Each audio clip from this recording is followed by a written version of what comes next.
आपके लिए इतना जहरीला है कि वो विष की किट हो सकता है, या जिसमें कूट कूट कर विष भरा हुआ है, क्योंकि अनिरुद्धाचार्य जी बात कहते हैं। देखिए अभी महाराष्ट्र में 80 बच्चे बीमार पड़े बिस्किट खा के पड़े। बिल्कुल बिल्कुल, मैं उस पर नहीं, लेकिन आप देखिए, आपके बहुत सारे फॉलोअर्स हैं अनिरुद्धाचार्य जी, कह रहा हूं। और उसको एज इट इज वो फॉलो करते हैं। हाँ। अगर मान लीजिए कहीं उनके सामने ये है कि मेरे बच्चे के कहने लिए खाने से समाज बिस्किट नहीं खाता तो समाज का बहुत बड़ा भला है बिस्किट नहीं खाने से। जरा देख लीजिए क्या कहा है, खाने से बहुत नुकसान। अनिरुद्धाचार्य जी क्या कहते हैं, किस तरीके से कहते हैं, जरा वो सुन लीजिए, उसके बाद हम देखते हैं कि इसको लेकर वैज्ञानिक प्रमाण क्या कहते हैं। जी, बिस्कुट का मतलब क्या है? बिस्किट का मतलब क्या है? Whisky kit. विष मतलब जहर की किट मीन्स बिस्किट। बिस्कुट जिसमें विष कूट कूट के भरा हो वो बिस्कुट। और आप लोग चाय और बिस्किट खूब खाते हैं। तो फिर बाकी चीजों के संदर्भ में, क्योंकि ये तो कहा जाता है कि जो पैकेज्ड है वो उतना बढ़िया नहीं है जितना फ्रेश है।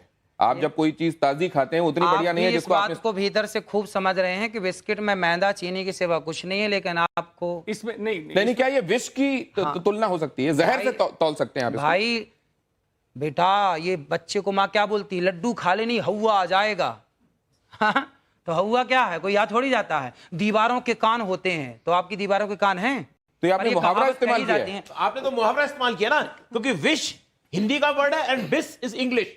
बिस्किट का मतलब बेसिकली है कि मैदा अच्छा नहीं होता, पर वो विष नहीं है। अरे भगवान, नहीं अच्छा होता तो मत खाओ। हाँ, बात तो वही है। ऐसे कान पकड़ो, ऐसे कान पकड़ो। इसको वैज्ञानिक दृष्टिकोण से समझ लेते हैं। आंशिक रूप से अनिरुद्धाचार्य जी से मैं सहमत हूं, लेकिन पूर्ण रूप से नहीं।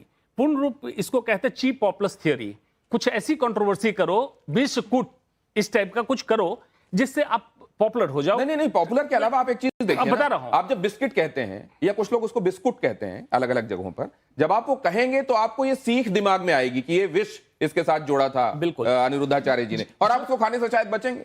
बिल्कुल सही है ना। लेकिन अगर ये ना कह के अनिरुद्धाचार्य जी आप ये कहें कि आप ताजा खाइए, ताजा पकाइए, ताजा खाइए, आप जो डब्बा बंद है बहुत दिनों से पैकेट में है उसको मत खाइए, तो ये क्या ये ज्यादा साइंटिफिकली सही नहीं होगा और आप विवादों से भी बचेंगे? आगे की वीडियो में सब तो कहा गया, पर आप सुन कहां रहे हैं? आप तो केवल 5 सेकंड का सुन रहे हैं। आगे तो कुछ भी और भी तो कहा गया है। हम तो 3 घंटे कहते हैं, आप सुनने को कहां तैयार हैं? आप तो सुनो बस वही रहे हैं जो आपको चाहिए। महाराज जी, बात आप एक सेकंड, जो ह्यूमन माइंड होता है ना, एक सेकंड वही पकड़ता है एक जो वो सुनना चाहता है। अश्विनी जी, मैं दूसरी बात कह रहा हूं, पर हम तो बोलते आगे और भी। हम तो ये बोलते हैं अनाज खाइए। आप मुझे कह सकते हैं आप पूरा नहीं सुनते, आप डॉक्टर साहब को कह सकते हैं, लेकिन जब कई महामंडलेश्वर आपसे आकर पूछने लग जाते हैं कि विज्ञान तो छोड़ो, आप तो शास्त्र में भी एनक्रोच करते हो। आपने बता दिया कि शिव जी जो हैं वो उनके जीजा हो गए कृष्ण। दिखाओ वीडियो कहां?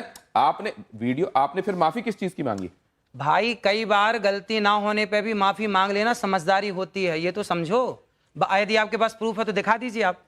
नहीं तो आपने ये कहा नहीं और आपने माफी मांग ली। फिर और इतने हमारे महामंडलेश्वर समाधान निकल रहा तो निकाल लो ना। कई महामंडलेश्वरों ने जिन्होंने ये कहा, तो समझदारी है। अच्छा, वो जो आपने बात कही थी कि भगवत गीता में राधा जी का नाम जो है, हाँ है भागवत में, आपने उसमें जब उन्होंने माइक छीन लिया और आपसे कहा कि वो तो उनकी विचारधारा है, तो आप उनको गुरुजी करके मनाते रहे। भाई वो तो मेरे गुरु तुल्य, आप भी मेरे गुरु तुल्य हैं, इसमें क्या है? नहीं तो अगर मैं गलत कह रहा हूं, है वो गलत नहीं है, मेरा पक्ष गलत नहीं है। मैं कैसे मान लूं कि पक्ष गलत है? भाव सुनिए, भावग्राही जनार्दना। बच्चा रोटी कहता है और एक छोटा बच्चा तोती कहता है, तो क्या बच्चे का तोती कहना गलत है?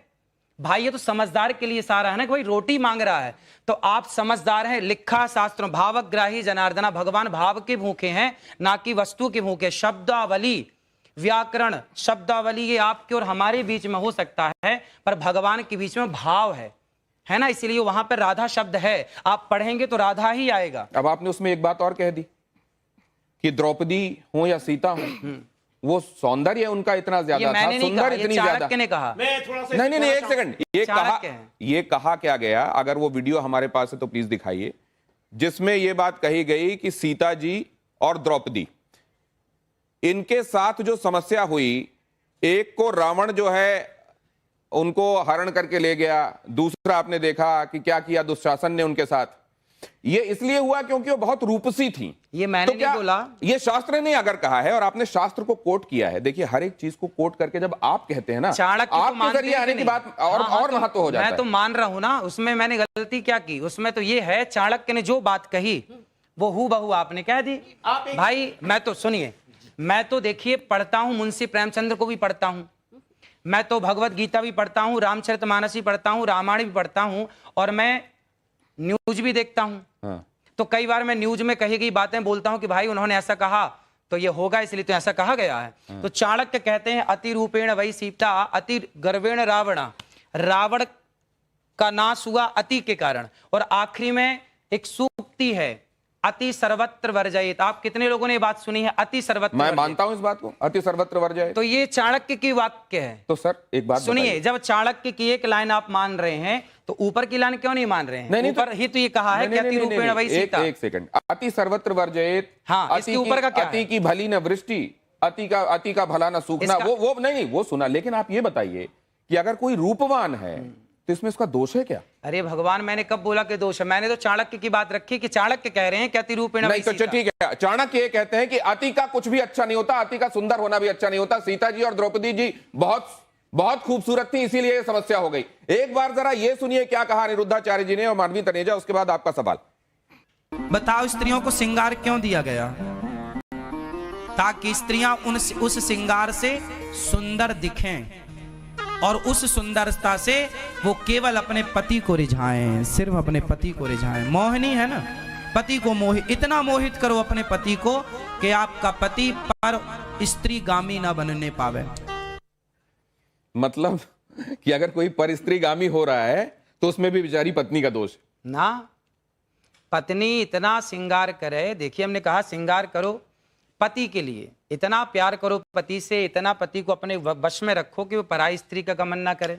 अच्छी तो कहा मैंने, क्या बुरा है इसमें? और उसमें बुराई ढूंढेंगे आप। बीमार हो या उनको कोई रोग हो, बेड पे हो, जो श्रृंगार ना कर पा रही तो हो, पति उसकी सेवा तो करे। उनका पति उनको छोड़ के चला जाए किसी और स्त्री तो को आप देखे। अपने से बोल रही हैं, हमने तो बोला नहीं। नहीं मतलब इसका मीनिंग तो यही हुआ ना कि या तो मीनिंग कुछ श्रृंगार भी कर निकाल लो। रहे हो आप। एक सेकंड, सिर्फ इतना नहीं, वो मजबूर नहीं है, बेड पे नहीं है, उसको घर में बहुत सारे काम है, सास ससुर की भी सेवा करनी है, बच्चे भी पालने हैं। अगर इसमें साज श्रृंगार का उसको वक्त ना मिल पाए तो पति को इस बात की छूट मिल जाती है कि ठीक है फिर चलिए बाहर।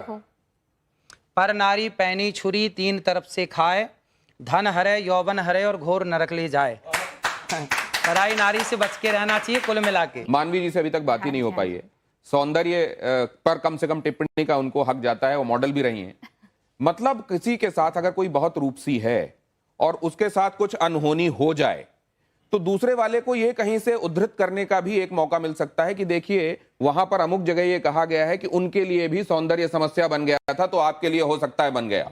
नहीं देखिए, मैं तो ये बोलना चाहती हूँ कि मुझे चिंता का विषय क्या है कि इनके बहुत ज्यादा फॉलोअर्स हैं और जिस हिसाब से ये अपना टिप्पणी देते हैं या जिस हिसाब से ये सलाह देते हैं अपने फॉलोअर्स को, तो ये जो अनभक्त है वो उनको फॉलो करते हैं, तो समाज को ये कहाँ लेके जा रहे हैं उस चीज का मुझे बहुत चिंता है। दूसरी बात, ये कहते हैं गाय के गोबर से आप फेशियल करें या आप उसका सेवन करें, तो आचार्य जी के हिसाब से तो डर्मेटोलॉजिस्ट नहीं होने चाहिए, स्किन स्पेशलिस्ट होना नहीं चाहिए, क्योंकि वो सारे के सारे इन्हीं के पास आए। इनके हिसाब से कोई कैंसर का डॉक्टर इंपॉर्टेंट बात आप कह रही हैं।